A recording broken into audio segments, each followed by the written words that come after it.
Good afternoon, everyone. My name is Jared, and this is my channel, Mazda P3K. In this video, we are going to swap out a bad engine coolant temperature sensor in my brother's 1993 Ford F250 with the 302 engine in it, also known as the 5-liter V8 engine.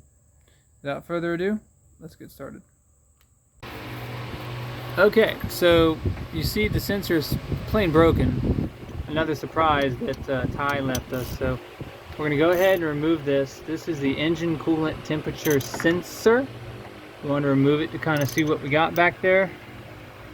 That's a 25mm socket. I think a 1-inch would also work, but 25 fits a little better.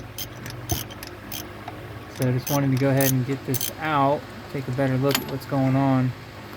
Also, because of Ty's coolant leaks, we're not expecting any coolant to come out. But if your engine was full of coolant, you would get some spilling. Oh, we're going to spill a little bit. Alright, so we got a little tiny bit coming out, but not much to write home about. So, let's take a look-see. Alright, so you can tell from the other end, really rusty cooling system. You can see some remains of the original thread locker on there that also doubles as like a pipe dope and seals it up. So the back end of this probably could have kept going, but the front end is quite toasted, so we will have to put in a replacement. So this is what remains of the original, or at least original to us, ECT. You can see there is a problem here. I bumped it while I was working on stuff, and I had found someone tried to glue this back together and it failed. So it was broken, which means somehow this thing was running without knowing what the actual temperature of the coolant was, which is kind of important since this sensor acts like a choke, helping to regulate how much fuel the engine's going to send down the line. So this doesn't work and the engine goes into kind of a safe mode, your fuel economy is going to be horrible. But the good news is I have a replacement. The bad news is the replacement requires a little bit more work than just screwing in a new sensor, and I will show you that in just a moment. So our new sensor is here. It's a Motorcraft part, original Ford. Part number is either DY1145 or 9U2Z12A64A-A. Here's a dude. Let's get it opened up. Now they include a couple of things in here. One thing you can notice, or you actually probably can't notice because the other end of the sensor is broken, they changed the connector style. So this guy, as you can see, is also a lot bigger on the nut. The actual, sensor bores are the same diameter, but bigger on the nut. They changed from a round connector to a square one. They changed from big round pins to small flat rectangular pins, which means that not only do we need to install a sensor, but we are also going to need to put in a pigtail. So this is the matching connector for this sensor. They give you oodles, and I mean oodles, of wire to work with. And what I'm going to do is, you have two choices here, really. You can solder or you can do a mechanical join with a crimp. And I'm going to crimp because my solder skills are not great with the tools that I have. And I've got all that in the truck, and we'll get that out. We'll get working on it. This will be pretty similar to the spout connector video I did. Also, what's nice about this sensor is it doesn't care which wire goes where. So you cannot wire this wrong. As long as you get both of these firmly connected, you're good. It's going to work okay. So let's dig in. Okay. That nice open hole in the rusty board there is where your ECT goes. It's on kind of a heat riser as part of your cooling system. You'll notice that just right below that is the water neck where your thermostat goes, and then you kind of dive into your cooling system, water pump and all that. So we need to go there. And you're also going to notice that, again, like many of these videos I've posted recently, engine is out. Now, this particular repair, you can do engine in. You'll probably need to move around some coolant hoses probably, and it'll be a little more aggravating, but you can definitely do this engine in the truck, not a big deal. But since we found so many things wrong, it just made sense to pull the engine out, and that's what we did. For example, video I just finished, knock sensor. That's basically impossible unless you take the engine out, particularly because of what we had to do. So the first thing we want to do is make sure that Ford is not a lying liar who lies. We're going to see this thread's in. Now notice it already has pipe dope on it, so you don't have to dope it up, so it's not going to leak. You can see absolutely it's going to thread in.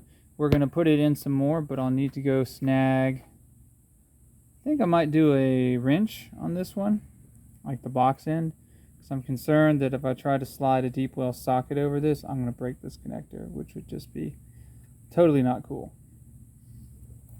Our pigtail that we need to modify is here. As you can see, the original connector still has the remnants of the original sensor in it. So I'm not going to have to dig this out because I'm going to be clipping the whole end. We're also going to need to undo the tape that's here, and we're going to undo the loom because we're going to try to save the loom if we can. Use some fresh tape. Probably cut it, I don't know, kind of somewhere in here, since we have so much extra wire. We're going to trim that wire down too, so that this is going to kind of tuck in neatly and not wind up kind of blowing out all the way over here where it's potentially going to have to be just kind of jammed in there. We don't want that. We want the wire lengths good, so this can just swing down and plug in. No worries. Alrighty, what I've found is that you can use a 3/4 inch or a 19 millimeter. Both will fit quite nicely. Get around our sensor here. Sorry, didn't mean to bump the camera. See, this one I got a ratcheting flex. It's kind of amazing. So just kind of bring that around until we're snug. Apologize for the shakiness. We are on an engine stand, and yeah. Now you don't want to kill this. You just want it snug. That's it. I may tighten it just a teensy bit more, but that's really it. I just want it snug. It needs to be in, which it's in, and it needs to not leak under 13 pounds of pressure, which is what the cooling system on this truck is rated to. If we meet both those goals, we're great. We don't need it any tighter. The pipe dope's going to make sure it doesn't back out. Now that we have that done, we're going to have to turn our attention to the connector. Alright, so I've done some trimming here. I've got these two wires. I've got the loom paired back enough that I'll be able to make a good strip and go ahead and get these ready for crimping. And then on the other side of things, I went ahead and I trimmed this down to about 6 inches. So when you put those two together, kind of get the zoomed out view here. This will go there and it'll fit pretty nicely in there. I think this will work just fine. We still got some play in there too. So I already made those connections, those cuts. So I'm going to go get my stripping tools. I actually have an automatic wire stripper because I stink at doing it manually. I also have a crimping tool, and we're going to do it to it. Okay, let's try this out. Let's do a little zoom action here. Yeah, that works out pretty well. So these are my auto strippers. They're made by Klein. They're kind of amazing.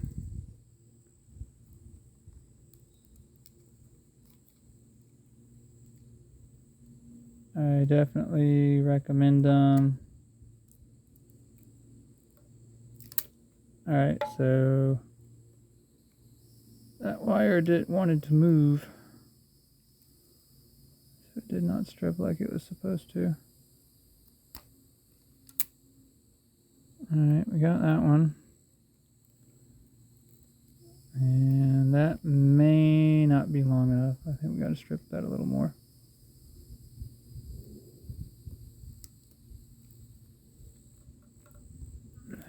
Man, this wire just wants to go and go and go. There we go.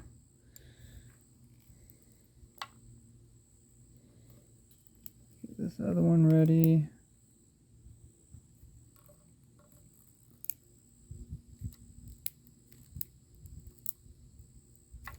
Of course, this is the one I need to stretch. I don't want to stretch. Figures. I may have to cut some more loom off. Get the feet in. Ugh.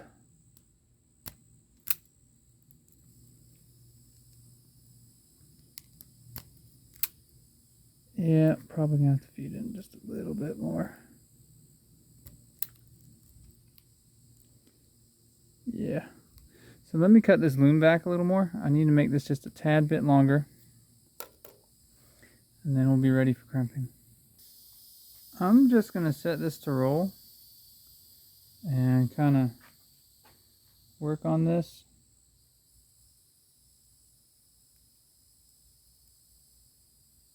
And I will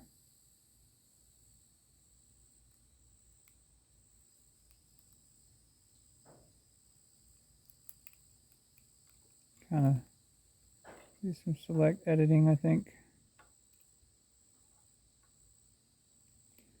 This part can be kind of obnoxious.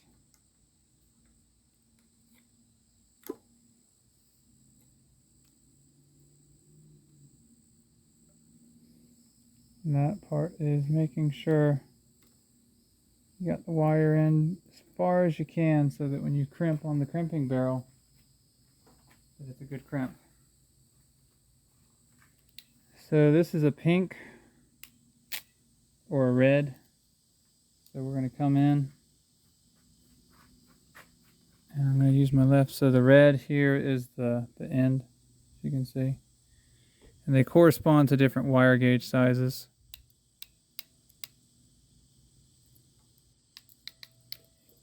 And you got to squeeze hard.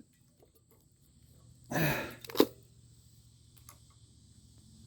get your crimp. And then you got to test it. Make sure this isn't going to come apart on you. And that was a good crimp, so that one's okay. Alright, to the next.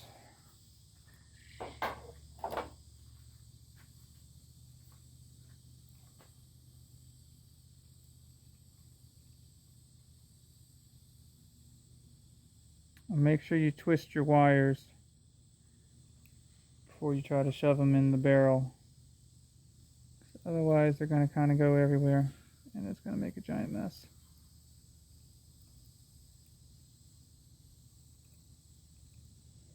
And you're going to have to just shove these suckers because like that didn't work out very well. I'm going to have to straighten this out and try again.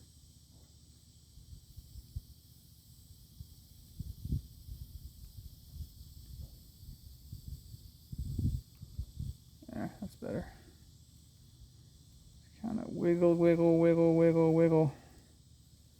Make sure you've got both ends in there firmly before you crimp on the barrel. Make sure everybody's touching and talking, whatnot. Alright, I'm going to try coming in from a different side because you got to grab this pretty hard and I'm not the strongest guy in the world.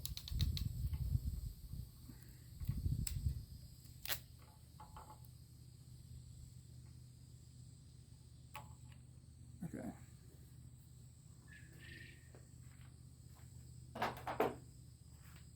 Alright, let's check this one out. Alright, that feels pretty good. And that feels pretty good.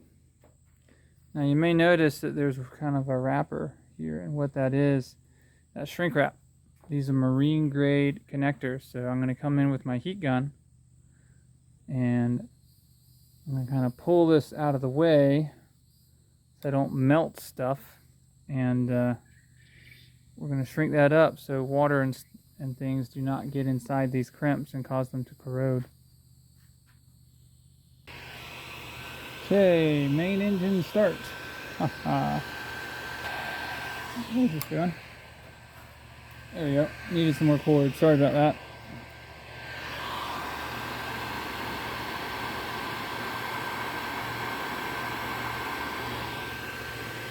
Get this to shrink up. There we are. Work on the rest of the tube. Get that shrunk in.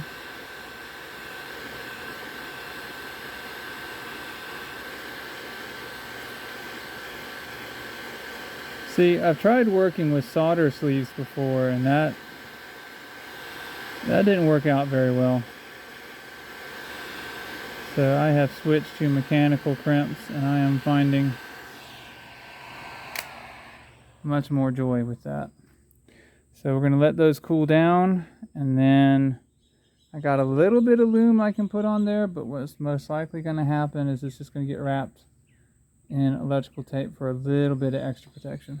Let's go ahead and do a fitment check. Send this over and under, and it's going to have to spin like that. Yeah, I like that. Just kind of spin that around a little bit. Wrap it up in tape, and we will call it a day. Like I said, I might tighten on this a little bit more, but that's nice. That is going to be a good repair. There we have it. That is a good repair. Very nice. Alright guys, that's going to do it for our engine coolant temperature sensor replacement and repair on my brother's 1993 Ford F250 with the 302, or also known as 5-liter V8 engine. If this video helped you, leave a comment. If you liked it, leave a comment. Hit the like button.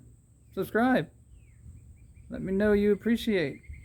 That helps me to keep the drive alive to make more content, because even though this is fairly low cost right now, it does use a lot of man hours to do this. So I appreciate any feedback you guys send my way. I read the comments, I reply to most of them, and occasionally you guys will put something out that teaches me a thing or two. So please give me some feedback. And remember, I make the mistakes so you don't have to. I'll see you guys next episode.